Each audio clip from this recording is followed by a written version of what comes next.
পার্টনারের লাইফে third party সে choose করেছে, কিন্তু রিগ্রেটও ফিল করছে। এখন সে ভাবছে এটা কি করে ফেলেছে।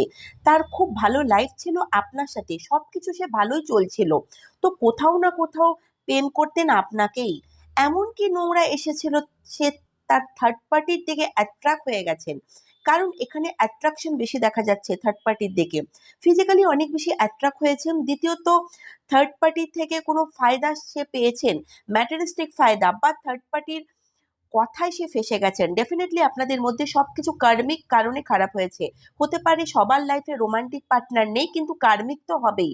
কার্মিক তার ফ্যামিলিও হতে পারে, যারা তাকে কন্ট্রোল করে রাখছেন, যার কথায় আপনার পার্টনারের মাইন্ড নেগেটিভ হয়ে গেছে, তার দিমাগ কাজ করা বন্ধ করেছে। আপনার সাথে খুশি থাকার পরেও সে অন্য কিছু পাওয়ার লোভে, তার লাইফে আরো কিছু ভালো হতে পারে, কোথাও না কোথাও ইগো,